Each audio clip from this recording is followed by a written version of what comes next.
je veľmi pekná. Skoro ako tá, čo svietila na cestu Ježišovým rodičom. Mami, kedy boli vlastne prvé Vianoce? Prvé Vianoce? Už je tomu viac než 2000 rokov. Sám Pán prišiel medzi nás, keď sa vyspíš, porozprávame si o tom. Dobrú noc. Čo je to za svetlo?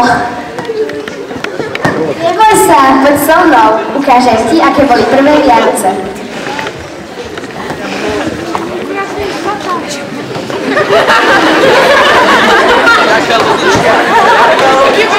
Ja už nevládzem bez slova. Dobre, oddychneme si. Bratia, tam v ďalke vidím zem a hviezda na tom žiari. Poďme tam.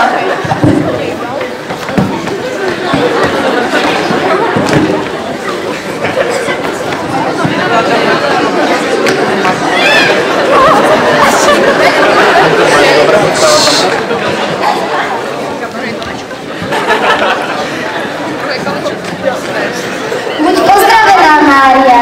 Požehnaná si medzi ženami. Aniel, čo si to povedal? A zda ja, požehnaná medzi ženami. Neboj sa, Mária. Prišiel som, aby som ti zvestovala radostnú správu. Boh nás za tebou poslal. Nepotrvá dlho a narodí sa ti syn, ktorému dáš meno Ježiš. Keď dieťa dorastie, stane sa kráľom a bude na veky kráľovať. Ale ako sa to stane, veď ja muža nepoznám. Otcom bude Pán Boh, nebude to obyčajné dieťa, bude Božím synom. Rada bude matkou takému dieťaťu, nech sa stane tak, ako si povedal. Počase sa Mária rozhodla navštíviť svoju príbuznú Alžbetu, ktorá bola tiež v požehnanom stave. Zdravím ťa, Alžbeta, musím ti niečo povedať. Navštívil ma Pánov aniel a predpovedal. Ach, Mária, si to naozaj ty? Nikoho má zrať? Akú veľkú radosť máš, že ku mne prichádzaš. Požehnaná slovo si uvedela, čo ti Pán povedal v ústavy aniela. A požehnané je aj tvoje dieťa, ktoré sa má narodí.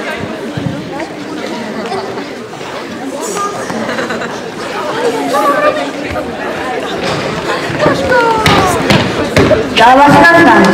V tom čase vydal cisár Augustus rozkaz spočítať všetkých ľudí v krajine. Každý nich sa ide zapísať do toho mesta, z ktorého je.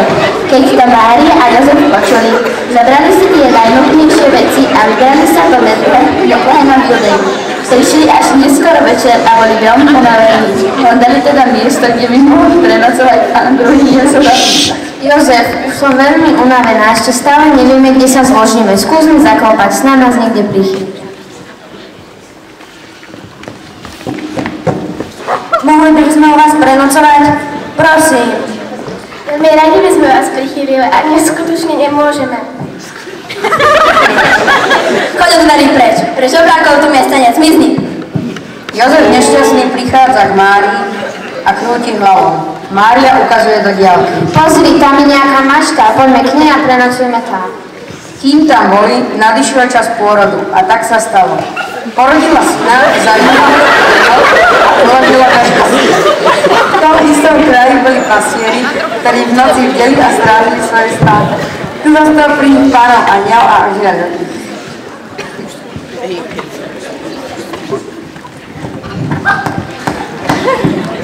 Heno, čo sa tu robí? Ako by sa blízkalo? Čo je, Fedor? Čo strašíš? Deje sa niečo? Čo nám stádo uteklo? To sa ti snívalo, Fedor. Chod si lahnúť ešte dlho do rána. Pozrite sa, aká žiara. Nebojte sa, prišla som vám oznámiť radostnú zvesť, že sa vám v Betleheme narodil Spasiteľ. Poďte sa mu pokloniť. Ideme a niečo mu zoberieme. Nepôjdeme predsa s prázdnymi rukami. Kam máte namierené, mládenci? Ideme za hviezdou, mala by nás priviesť narodenému Spasiteľovi. Tak poďte, hviezda nás pôjde všetky. Netrvalo dlho, kým našli maštaň. Z diaľky uvideli manželský pár, skláňajú sa nad jasličkami, v ktorých spí dieťatko. Pristúpili k jasličkám.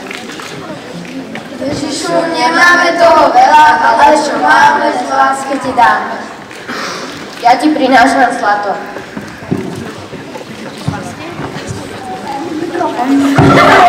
Ja miru. Jaká vidu? Príjmi od nás tieto dary, Pane. Naše srdce horí radosťou a vďakou za to, že sme sa mohli dožiť tejto chvíle.